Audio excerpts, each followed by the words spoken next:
Most good businesses don't lose people dramatically. There's no big rejection, no angry email, no obvious moment where the buyer says, "We don't trust you." It usually looks much smaller than that. Someone gets referred, they say they'll check you out, they open up your website, they read for a few minutes, they click around, maybe they send the link to someone else. Then nothing happens. No call, no reply, no clear reason. And because nothing obvious happened, the business usually explains it in the easiest way possible. Bad timing, wrong budget, not serious, not ready. Maybe that's true. Sometimes people really are just browsing. But I think a lot of businesses miss a quieter possibility. The person was interested enough to look, they just never became certain enough to move. That's a different problem, and it's harder to see because it does not show up as objection. It shows up as silence. That silence is where a lot of trust problems live. Not in the meeting, not in the sales call, before that, in the private space where someone is trying to decide whether this feels safe enough to act on. For high trust businesses, the buyer is not just asking, do I like this? They're asking, do I understand this enough to trust it? Can I explain this to someone else? Do I know what happens next? Do I believe these people are who they say they are? Has someone like me crossed this bridge and been glad they did? If those questions stay unanswered, the buyer does not always complain. They just leave the tab open. They come back later. They ask around, they compare, they wait, and eventually the momentum disappears. That's not always a lead problem. Sometimes it's a clarity problem. Sometimes it's a proof problem. Sometimes the business is strong in person, but too much of that strength disappears before the buyer ever reaches out. Some things are easy to buy. Some things are not. If someone buys lunch and it's bad, they complain and they move on. If someone buys a shirt and it doesn't fit, they return it. But some decisions carry more weight. Things like wealth management, estate law, medical specialties, designers, builders, architecture, consulting, private education, high-end home services, nonprofits asking for major gifts, anything where the wrong choice is expensive, personal, hard to unwind, or embarrassing to explain later. In those categories, people are not just buying the service. They are buying judgment. They are buying discretion. They are buying a process they hope will not become confusing. They are buying the feeling that someone competent is going to take responsibility for something they don't fully understand themselves. That is a different kind of decision. And when the decision is built on trust, vague marketing doesn't just feel weak, it creates risk because the buyer has to fill in too many blanks. There are usually 3 questions underneath that hesitation. The first is, who are you really? Not your founding date, not your mission statement, not the polished sentence about excellence in service. Who are you when the work gets hard? What do you believe that changes how you operate? What do you notice that other people miss? What kind of judgment is behind the business? The second question is, what happens after I say yes? If I hire you, what does the next week actually look like? Who do I talk to? What do you need from me? What decisions will I have to make? Where do people usually get confused? What do you take off my plate? What will this feel like once I'm in the process? The third question is, has someone like me been glad they chose you? Not just, do you have testimonials? Not just, has someone said something nice? But has someone with similar concerns gone through this and felt relieved afterward? Did they hesitate? What made them comfortable? What moment made them feel they had made the right choice? Those questions are simple. Who are you? How does this work? And can I trust this because someone else already did? If those questions are not answered before the first call, then the first call has to carry too much weight. It has to introduce the business, explain the process, prove credibility, handle uncertainty, clarify fit, defend the price, build trust, and somehow move the sale forward. That is a lot to ask from one conversation, especially when the buyer may not ever book it. The About page is usually where this problem starts. Most About pages give facts, but not much orientation. Founded in this year, serving this area, committed to the clients, dedicated to excellence. None of that is automatically false. It is just usually not enough. A buyer does not need trivia.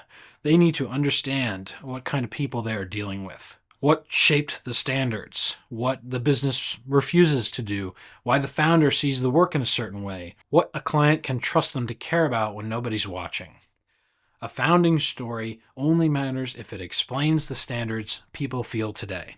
It does not need to be dramatic. It does not need to turn the founder into the main character of a tragic opera. It just needs to explain why the business works the way it works, why the standards are what they are, why the buyer should feel safer because of the people behind it. That is identity. And identity is one of those things that people look for when the decision feels personal. Then there's process. This gets underestimated all the time. Businesses know their own process so well that they forget what it feels like from the outside. They say, book a consultation, get started, let's talk. That sounds simple if you already know what happens next, but the buyer doesn't. The buyer wonders, what happens first? Who am I actually talking to? What do they need from me? Am I going to feel stupid because I don't know the right language yet? Is this going to become a huge project? Will I be pressured? Will I have to chase them? Will they understand my situation? That uncertainty is not always logical, but it is definitely real. And if the process is unclear, the buyer turns the unknown into a risk. The business sees a process. The buyer is walking into a room with the lights off. That's why process clarity matters. A good process film shows the buyer what happens after yes. Who's involved? What can they expect? How are decisions made? What the business takes responsibility for? Where clients usually feel uncertain? What the work feels like once it starts? It turns, I don't know what I'm walking into I can see how this works. That changes the first conversation. The buyer arrives less foggy, less guarded, and more specific. More able to talk about their real situation instead of asking basic orientation questions. Then there's proof, and this is where a lot of testimonials fall short. Not because testimonials are bad, because a lot of them are built around praise instead of proof. Praise sounds like, they were great, very professional. I highly recommend them. It was a wonderful experience. And those lines are fine, but they don't always reduce risk. They tell the buyer someone liked you. They don't always tell the buyer why someone trusted you. And there is a difference. Proof is more specific. Proof names the hesitation. It describes the situation. It shows what changed. It gives the buyer a moment they can recognize. The strongest client stories are usually not polished compliments. They are memories. I was unsure about this. I was worried about that. I did not know what to expect. Then this happened. That was when I felt comfortable. That was when I knew I made the right choice. That kind of story is useful because the buyer is not just hearing praise, they are seeing the decision from the other side. They get to borrow someone else's certainty. That is what proof does. It gives the buyer something solid to hold on to. A buyer is quietly asking, has someone like me crossed this bridge and been glad they did? A good client story answers that. This is also why referrals are not as automatic as people think. A referral is powerful, but it is not magic. Someone can refer you and the buyer can still stall, because after the introduction, the buyer still does their own research. They still open the link. They still check the site. They still try to understand whether the referral applies to them. That is where a lot of businesses waste good referrals. The referrer has to do too much explaining. The weak referral sounds like, call this person, they're great, or you should talk to them, they helped us out. That might work if the relationship is strong enough, but most referrals need help traveling. They need proof attached to them. A stronger referral gives the buyer something to understand, something to watch, something to forward. Something that explains why the introduction made sense. It might be a short film, a case study, a process clip, a client story, a simple page that says, start here. The point is not to replace the relationship. The point is to protect it. The referrer should not have to become your salesperson. They should be able to say, this is why I thought of you, start here. That is a very different kind of referral. And it only works if your proof is built to travel. A lot of videos fail after they're finished. Not because the editing was bad, it was because the placement was bad. The video gets made, everybody likes it, it gets posted once, maybe it gets buried on a page. Maybe someone sends it a few times and then forgets about it. Then it becomes one more file in the business. That's not a film problem, that is a deployment problem. Posting is not the same as placing. Posting says, here's something we made. Placement says, here is the proof someone needs at this exact point in the decision. That is the difference. A brand film on an about page has one job. A process film on a follow-up email has another job. A client story and a referral handoff has another job. A short founder video inside a proposal has another. Same business, different moment, different questions, different uses. This is where video starts becoming infrastructure instead of content. Not content in the sense of feeding platforms, infrastructure in the sense of when someone is deciding, the right proof is right there. The buyer doesn't have to hunt. The referrer does not have to explain everything. The founder doesn't have to repeat themselves over and over and over and over again. The first call does not have to begin at zero.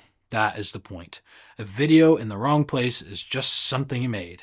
In the right place, it can answer the questions someone is stuck on. This is also where creative work can get confused. Because, beautiful is not the same as believable. A film can look expensive and still leave the buyer unsure. Nice lighting and music and everybody looks good, hair and makeup. There's still no clear reason to trust that business. That's a trap. Good cinematography matters. I care about the image, I care about taste, and I care about the feeling of the work, but the image has to serve belief. Otherwise, it's wallpaper. The work has to show something true. How the business thinks, how the founder speaks when they're not reading a tagline, how the process actually works, what clients remember, what standards look like in motion, what kind of judgment the buyer is really buying. That is the documentary advantage. You are not inventing trust. You are finding the parts of the business where trust already exists and making them visible. That is the difference. The first real system I built this way was for Peoples & Co. They are a private wealth stewardship firm. Private wealth is almost painfully trust dependent. People are not just choosing a service. They are choosing who gets to sit close to decisions they do not make lightly. A generic video would not do much here. A nice montage would not be enough. The films had to answer real decision questions. Who are these people? What do they believe? How does the work actually happen? What does it feel like to be guided through it? Have other clients trusted them and been glad they did? Those are not separate marketing ideas. They are the buyer's internal checklist. So the system was built around that. The brand film carries identity, the process film carries clarity, and the client stories carry proof. Then the job is to place those films where they can actually help. So on their website, in their follow-ups, and in referral handoffs. That is the difference between making a video and building a decision path. I don't think one film magically fixes a business. If the offer is weak, video will not save it. If the service is bad, film might actually expose it faster. If nobody wants what you sell, a better film will not fix that. This work does not own the entire outcome, but it can change the starting point. It can raise the baseline. That means people arrive with more context. They know who's behind the business. They understand more of the process. They've heard from clients. They have something to forward. They have language for what you do. They ask better questions. They don't need the first conversation to explain every basic thing from scratch, and that matters, especially when the business already gets interest. If you already have referrals, warm inquiries, web traffic, or people considering you, the question is not only how do we get more people in, the question is what happens to the people already looking? Do they get clearer, or do they get more uncertain? If they get more uncertain, more attention will not fix the whole problem. You are pouring more people into a foggy room. First, fix the room. And the change usually is not one dramatic thing. It is not someone watching a film and immediately sprinting through a wall with a credit card. The first conversation starts in a better place. The person already understands more of who you are. They have a sense of how the process worked. They have heard from someone who has been through it. They are not starting from zero. That matters because a first call can only carry so much weight. If the first 20 minutes are spent explaining the basics, there's less room for the real conversation, less room for fit, less room for specifics, less room for the thing they actually want help with. But when the buyer has already seen the right proof, the conversation can start further along. They may ask better questions. They may reference something from the film. They may come in with more trust already built. They may have an easier time explaining you to someone else. They may feel less like they're taking a blind step. And that's the point. Not to make one video carry the whole sale. That would be ridiculous. The point is to remove some of the uncertainty before the conversation starts so that when they do reach out, the business is already more understandable and the buyer is not walking in cold. This is not for every business. If the main problem is that no one knows you exist, you may need attention first. Outbound partnerships, referrals, ads, a clearer niche, a stronger offer, a basic pulse online. There's nothing wrong with that. But this work is built for a different problem. It is for a business that already gets some interest, but the decision still feels too unclear before contact.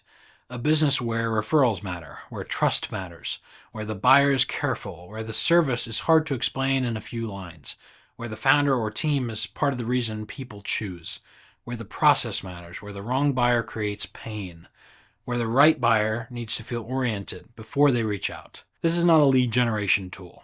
It helps people understand enough to take the next step. Lead generation gets people into the room. This helps make the room easier to move through. That's why I build the system around 3 films: the brand film, process film, and client stories. The brand film answers identity. Who are you really? The process film answers clarity. What happens after yes? And then the client stories answers proof from the other side. Has someone like me been glad they chose you?